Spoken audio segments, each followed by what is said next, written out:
Alright, hey guys. Now, I know that I promised that I would shoot a video to talk about my time in the hot seat at the Land Cruise like 2 weeks ago. I'm just getting around to it now, so sorry for taking so long, but better late than ever. So, our time at the Land Cruise was absolutely incredible. Probably the best Abraham Hicks event I've ever been to. The people were amazing, the seminars were amazing. By far my favorite event. If they did this event every year, I would be there, like, hands down. So to quickly recap the seminars, there were 5 seminars, 3 hours each. The first half of the week, I would say, was focused on, stop caring what other people think, do what's in alignment with you, and stop worrying about everybody else, which is a great message. I see that problem in a lot of my clients. The second main key point, I think, was about being in the now, that your power's in the now. Stop worrying about the past, the future, seek joy and seek it in the now, which again is a super great message. Again, something that people have probably heard of before.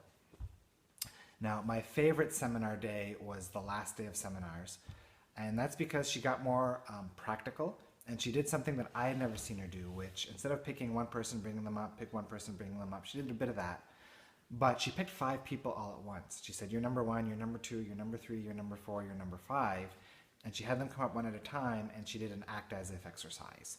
And the act as if exercise is basically think of your desire and then speak as if you already have it. So if you're doing a car, for example, you would say stuff like, oh, I love how my car drives, I love the color, I love how comfortable the seats feel, I love the way my car turns, I love how it accelerates. So that's a bit of an example of the act as if. And we did that the next day on the beach, on the flight home.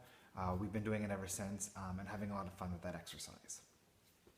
Now, my personal highlights about the Land Cruise, one was, of course, the people, and Nick and I both agree that the people is the best part about the Land Cruise. The seminars are great, but you get to connect with so many, high vibration, low resistance, fun, connected, in the flow people. I think there was close to 1,500 people there.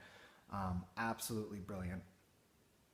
Another highlight was a guy in the hot seat named Javier from Ecuador. And he said what I would say is the best one-liner of the entire week. And he said this, he said, I am the best result of my worst creations. Such a deep and profound and powerful statement. I love that. I'm going to write it up on the wall here as soon as I'm done the video. So great, amazing statement. I love that. Another highlight was I had quite a number of people. I sold all the books that I brought. A lot of people came up to me who had already read the book, said how much they loved it, wanted their book signed, which was a lot of fun. So thanks for supporting The Power of Joy and my book. And then my last highlight, of course, is the hot seat. So I got in the hot seat during the last seminar, the last segment, so at nearly the end of the seminars. And when I got picked, it was about, I would say, half an hour after saying to myself, okay, well, the seminars are almost done. I didn't get in the hot seat. Maybe I'm just a vibrational match for next time. And literally within half an hour, she picks me.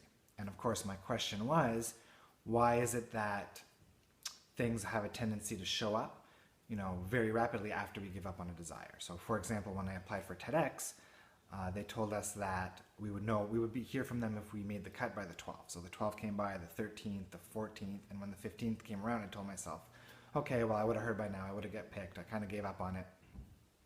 And then literally 2 hours later, I get an email saying that I was chosen. So I've had that consistent pattern through my whole life. And that's what we talked about. And I don't remember a whole lot about the discussion, which is common when you're in the hot seat. So, I'm looking forward to the recording.